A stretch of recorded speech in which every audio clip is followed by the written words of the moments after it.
The entire Chargers fan base has been up in arms over the lack of movement in free agency, the inability to sign meaningful help in the interior O-line, etc.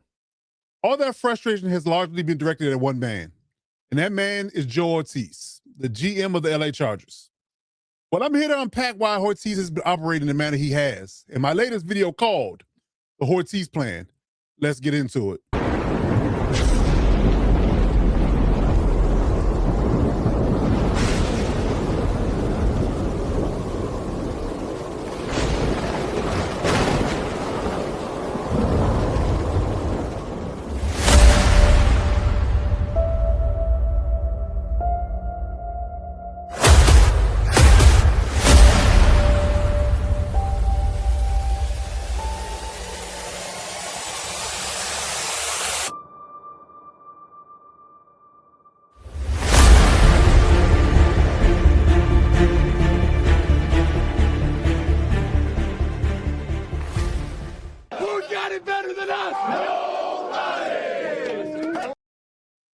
Well, the real answer is practically everybody, especially people in our division. We just seen Jalen Waddle walk into our division with the Broncos, and they even got better in this offseason. Lord knows all the Raiders moves that have been made, and the Chiefs have bolstered their roster with Kenneth Walker and a few others.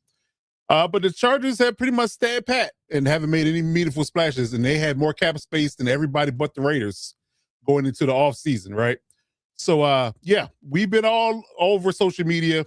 In every person's YouTube channel, if you have one, every podcast you can get on, ranting and raving about the fact that the Chargers have done little to nothing meaningful in the free agency period with all this cap money to spend, right? And I've gone through the gamut of, I guess you can say blaming the GM, blaming the owners, things of that nature, them being frugal, which is all true. It's not a reason why this hasn't happened. It is a component. It is a component of why things have gone the way they've gone, but it's not all on them. They are frugal. They are cheap. They don't want to spend big money. Yes. But even things that have happened recently where, people have walked, to other teams for really cheap value. And that sounds wrong to say, but contracts very favorable that the Chargers could really sign up for, and they haven't made any moves. And we all know you have to be a person that hasn't had sight in over 20 years to realize that you cannot understand the problems that the Chargers have, and that's the interior line. Yes, you would have got Tyler Biadasz, and we all praise that signing. It is an upgrade from Bradley Bozeman, but we could have done better. I think Connor McGovern still would have been a better signing, but he did go back to the Bills, so not gonna cry over spilled milk there. I understand that you didn't want to sign Tyler Linderbaum to that hefty deal of $9 million above the highest paid center in the league. I get it, but the idea of not doing anything outside of Tyler Biadasz is wild to me. You go out and get a shudder to say, but you go out and get guys that are, and I'm trying to be respectful here because they are professional athletes, but you go out and get guys that have had very little success in the league. Cole Strange been an abject disaster. I'm tired now. I'm not going to do this whole dancing around. I'm just going to get to the point. Cole Strange has been an abject disaster in the league. He should have never been a first-round pick from Bill Belichick's perspective. He bounced around, was on a practice squad. Mike McDaniel gave him a shot, and I guess his vote of confidence from him landed him in LA with the Chargers. He shouldn't be a starter in anybody's roster. You double down on Trey Pipkins, who's been an abject disaster for the past 3 to 4 years after giving him a second contract. He had never panned out to owning up to playing to the level of the money we gave him. And then you re-sign him again for much more dollars than as a quote unquote backup than you would have given an Elton Jenkins or Rashad Walker or a bunch of guys. I mean, I can go down the list. I'm not going to belabor that point. I'm going to get right to it. But the contracts that they've doled out for swing guards, tackles, and backup players, they could have really focused in and honed in on at least one interior O-lineman. You could have gone into the draft and got you another one, and you would have been set. But they have done nothing meaningful that, and there's a reason behind that. And I finally got to the bottom of why that is and what's the issue, what's going on here. I finally got down to the bottom of it, and it is what I call the Joe Hortiz approach. It is this GM approach of organizing things in a certain way. And it is indicative of where he came from, and that's Baltimore. So we're going to get into exactly why this GM approach for the LA Chargers will not work. It just will not. But in order to understand why it doesn't work or why it will not work, I have to give you exactly the breakdown of what it is, right? And we will get into exactly what the Joe Ortiz methodology or plan is, where it came from, and how it's an abject failure of an ideology, in my opinion. So let's get into it. So like I said, the Joe Ortiz plan, aka the modern day Ravens plan, is what he's working off of. He's came up through the ranks as an executive through the scouting department all the way up to an executive level position. He wasn't a GM necessarily with the Ravens, but he was a high-ranking official with the Ravens at the time he left there to come to the Chargers, right? And he's living by and breathing by the same philosophy that he was raised under. And that's what the same thing the Ravens are doing at this particular moment in time. And quite frankly, the Ravens plan isn't paying out a whole lot either. And I don't see why they don't understand the flaws in their system. But this is where we're living at right now. This is exactly what the Chargers are doing as the Ravens West. Let's just put it plain. He's the GM, and he's operating under the same guise that Eric DeCosta and those fellas are doing in Baltimore.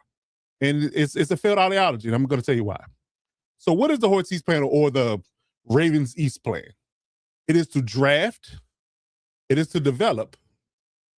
I'm going to let the people that I draft and develop walk in free agency for free. And if my results are going to be to get a compensatory pick or two out of those players that I let walk for free. They have let Pro Bowl, all pro level players walk that they've drafted in the first round specifically walk for no compensation at all outside of a compensatory third rounder or lower. So this is where we're at. And ironically enough, that Joe Ortiz is operating under the guise of a former Raven that they drafted that got traded to the Chargers, and they're trying to hold dear and hold with an iron tight fist on to get a compensatory pick from him, which hence why we haven't signed any meaningful free agents, because based upon how the compensatory formula works, if you sign an equal or better free agent in the market, it cancels out your compensatory picks.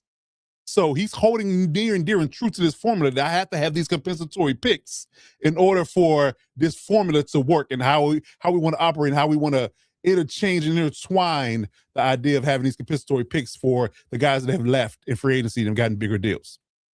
So that is the formula. That is the formula. So that's where it lands. And I want to shout out Brett Coleman for real quick. One of the guys that's a big time YouTuber. He does segments for the LA Chargers as well. I want to give him credit for breaking this down for me. He did a video on the Ravens, which led me down this rabbit hole of why we're operating on the same guys. Because again, Hortiz came exactly from that program. He is a byproduct. He's literally a prodigal son of that product. He is definitely deeply ingrained in how they do business. That's what he was taught. That's what he knows. So that's how he's operating. And quite frankly, it is complete and utter abject disaster of a formula. And I don't see why they're using it, but this is where we're at. So I'm just trying to give the fans here listening to me and follow me some understanding of why we're operating under this guise and why it's bad.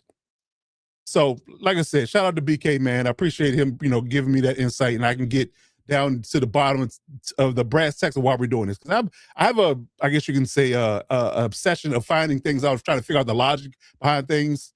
And that's just where I land. That's why I'm here with this particular ideology, this plan. So here's the data. So when you talk about the Ravens, in total, they have had 4 or more first-round picks that they have drafted that they let walk for free. They were going to get compensatory picks from. I mean, you literally just let them walk out the door for nothing. You didn't trade them. You didn't do anything with them. You just let them walk out the door for nothing. CJ Mosley, started this trend from starting in 2014.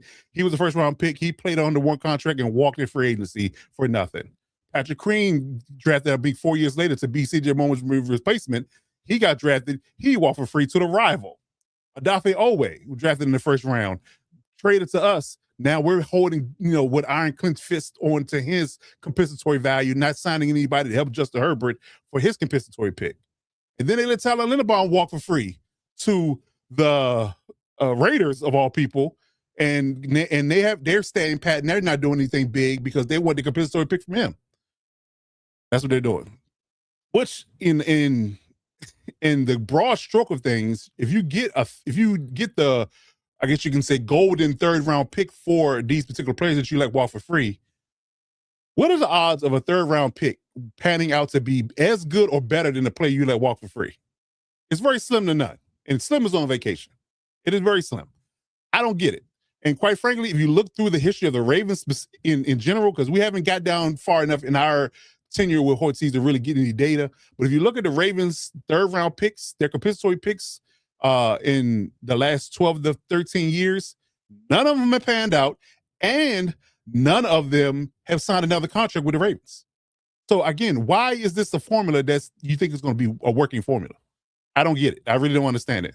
And, I looked at it from a perspective, I was like, oh, maybe Mark Andrews, but guess what? Mark Andrews wasn't a compensatory pick. He was their pick.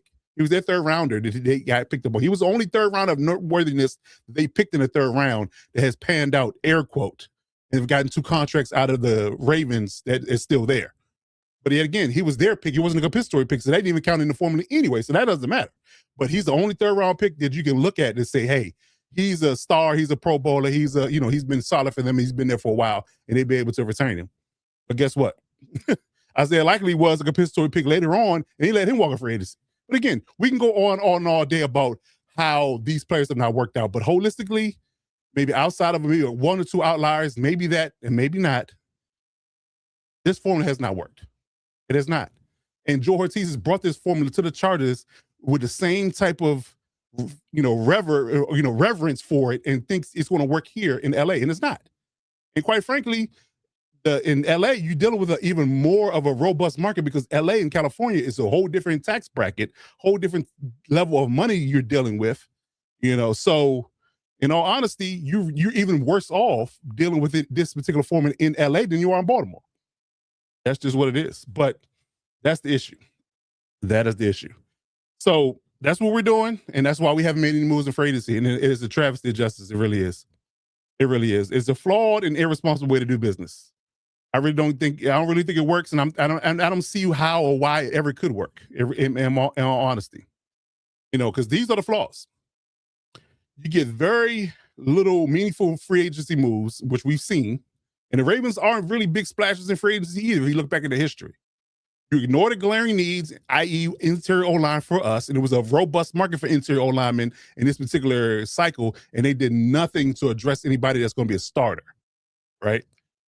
Teams, you're really compromised by the idea of only being filled with draft picks that aren't going to stay. Because you got to realize that the formula that you're looking at, that you're probably your first 2 to 3 picks that are, high value, especially if they make Pro Bowls, all pros, they're like you're going to walk out the door for nothing. And you literally get a third round pick for your trouble in this formula. It makes no sense.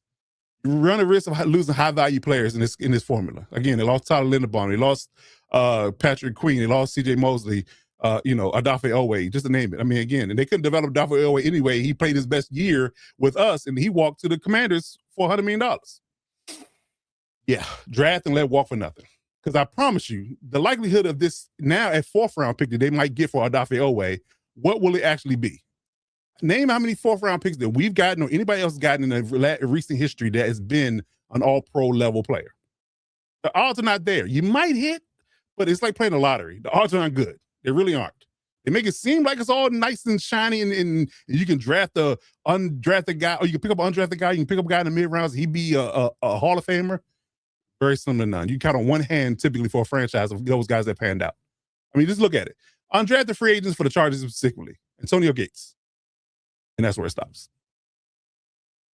Again, and most late round picks for the Chargers in the past 20 years haven't panned out at all either, or haven't come back for the team. I mean, we're probably the first person that's going to be a mid-round pick for us that's going to get a second contract is Deion Henley. And I think we kind of fell into him, him being a stud. But, that's a whole different conversation for another day, and drafted by a different regime. So, again, the formula is flawed. And losing high-value players for the sake of the formula is complete and utter travesty to me, in all honesty. I don't get it. I don't understand with the allure of why they do this. I really don't get it. I really don't get it. So that's the formula. That's what they're doing, and that's how Hortiz is operating. So that is the why of why we haven't seen, why we've been frustrated with the organization with $100 million in cap, and they've not done anything meaningful outside of re-signing Khalil Mack and Tyler Biadasz. That's pretty much all we're looking at. So more flaws into the conversation. I'm not done. So again, you're drafting and developing Pro Bowl level players, which you're going to be good at. We've had some good drafts in the past 2 years. Largely due to Harbaugh I mean, I'll give Hortiz a little bit of credit because he was a scout, but I'm going to give Harbaugh a lot of credit because he was in the college ranks. He knows these players. He scouted these players. He's recruited these players. So he knows a lot about these first 3 draft classes that we've won, and this last one here too, by the way, that he's probably had in dealings with. These particular draft classes that he's had, he's been in their living rooms, he's scouted them, he's seen them, he's played against them. He knows these kids. So the idea of bringing in a really good draft class for the last 2 years has been largely on Harbaugh because he was in the college ranks.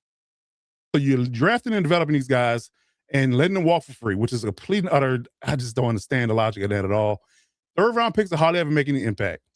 And what you should be doing, because, and I don't understand why the Ravens did do this in Tyler Linderbaum, especially. If you didn't plan on paying him, or you had an inkling that he was going to walk out the door for free, I would have jumped the gun and traded him before that happened. Or franchise tagged him in the event of either working on a long-term deal, holding his rights, and if he doesn't want to, air quotes, sign a new deal with us, he really wants to go to a different team regardless of what I offer him, because they did offer him a competitive deal. If that's the case, then I would trade his rights in the franchise tag realm to another team, let them pay him. But guess what? I'm going to get something from it. Either exclusive rights franchise tag or a non-exclusive rights franchise tag. Either way, you get some type of compensation for him. You don't let him walk for free.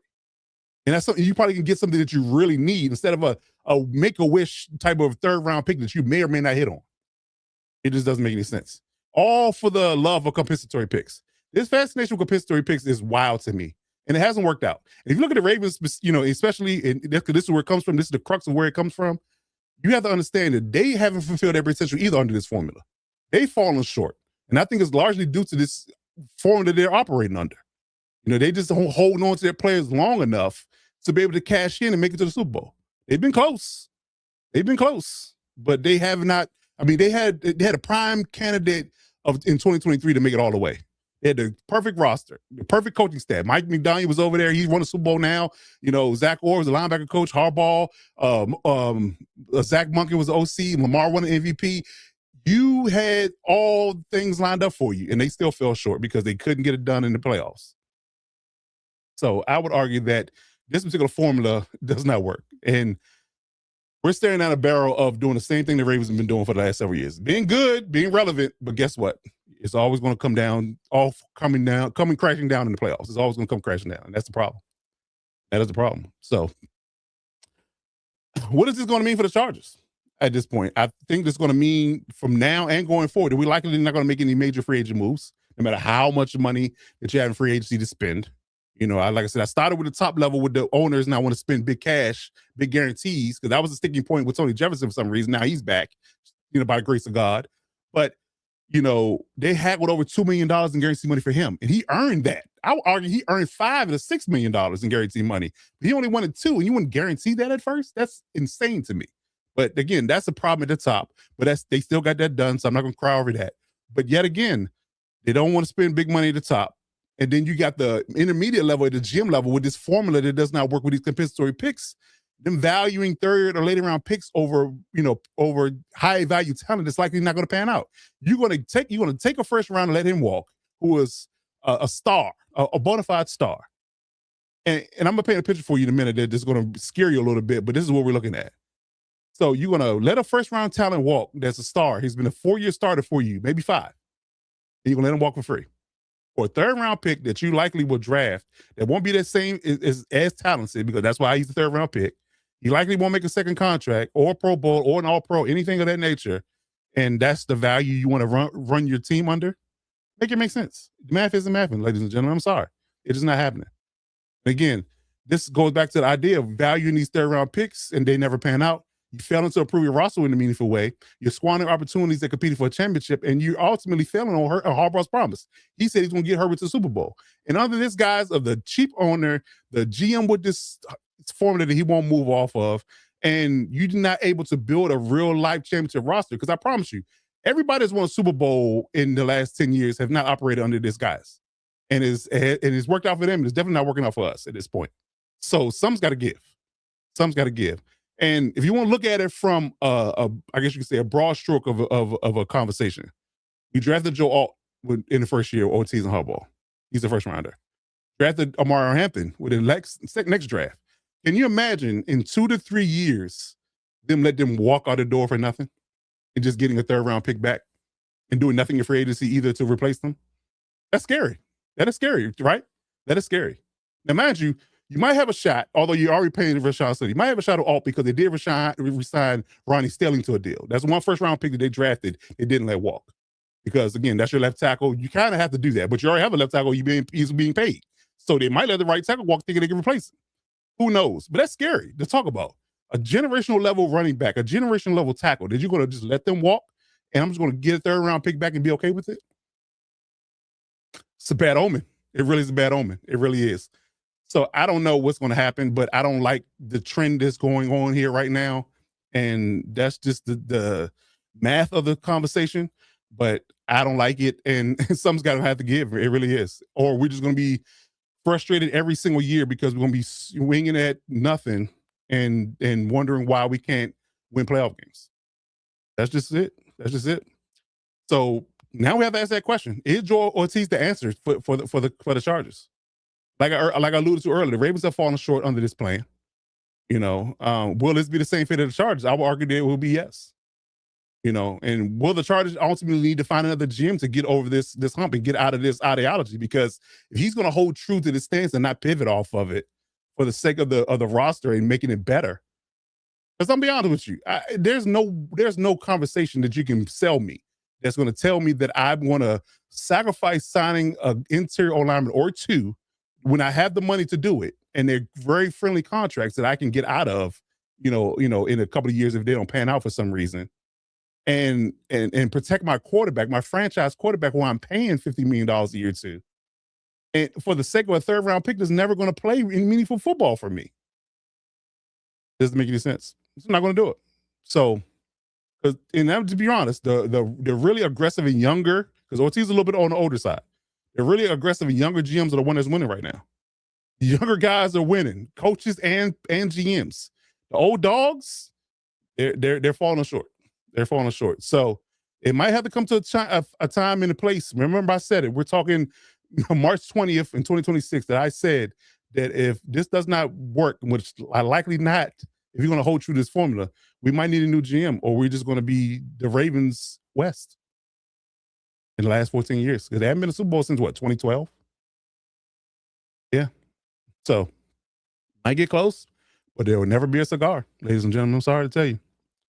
So, what do we need to do? What needs to happen next in order to fix things or make things palatable for the 2026 season?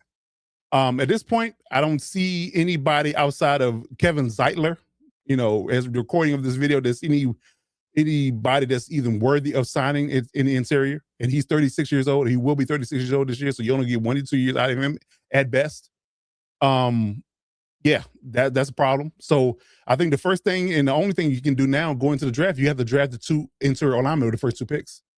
You got to do that. There's no way for fans to bust about it. I really wanted to draft an edge in the first round and do an interior lineman one in the second round, which still got good value there, in my opinion. But I believe that an edge would have been, I guess you can say, a future play for when Khalil Mack leaves. We got to backfill it now because it's a superstar-laden edge rusher class. It really is. This doesn't come around every day. So I thought that if you sign one interior lineman in free agency, you drafted one, that would fix the problem. You got a top yardage. The line is completely whole and way better than it was last year. And you can still get your edge for the future, kind of mix and match and play him in certain spots, kind of like you did Adafe Owe this year. And then when Khalil Mack hangs it up, he's your starter alongside with Thule. And then whatever Kyle Kennard develops into, he'll be a third guy. But at this point, you can't do it. You have to go O-lineman back to back. You have to. There's no way around it in order to fix this O-line, because you can't roll out what you had last year or worse. Because I promise you, if Trey Pipkin and or Cole Strange plays in this interior O-lineman, we'll have worse than it was in 2025. Sorry, I don't care what Tyler Biadasz is or isn't. He's not going to be able to make up for Cole Strange and Trey Pipkin playing like complete utter ass cheeks in 2026. It's just not going to happen. It's Justin Herbert going to be running for his life. And I talked about this before, that if you do not protect him, sooner rather than later, he's going to request a trade or just flat out retire. I would. I'm not taking that kind of punishment each and every year and you doing nothing to help me. I'm not doing it. I'm taking my guaranteed money and I'm going to hell home and have a baby with Madison Beer. That's just it. So I would draft 2 interior O-linemen with the first 2 picks. I would draft an edge, an interior D lineman, and a tight end with the remaining picks to fill out the voids of the roster that need to be addressed. I would trade down possibly if there's one of those teams that don't have a first round pick, they want to trade up and give us 3 mid-round picks to trade down. It's a possibility. I mean, especially if Awane or Pregnon is not available at 22, I'm trading down if I have the ability, and I'm getting more picks, and I can load up on talent and rookie talent that's going to be the really cashing on the idea that Harbaugh knows this level of talent in his last year of him recruiting these kids. So this is the last year that most likely he's going to have real big time intel on these kids. And this you need to maximize the potential of that. So trading down is a possibility. I will re-sign Keenan Allen or sign Juwan Jennings. I'm leaning more Keenan because he deserves to retire a Charger. He needs to be on this roster and provide that veteran leadership to this room because our wide receiver room is very young and very inexperienced. And I don't think without a clear number one wide receiver that's a really good route runner, can get open, can be a big target like Juwan or Kenny can be, I don't think that they're going to have the level of success that they want to have in a passing game. I just don't. I think you need a veteran leader, and you have the money to sign either. And I promise you, Keenan's not going to want to break the bank. He's made his money.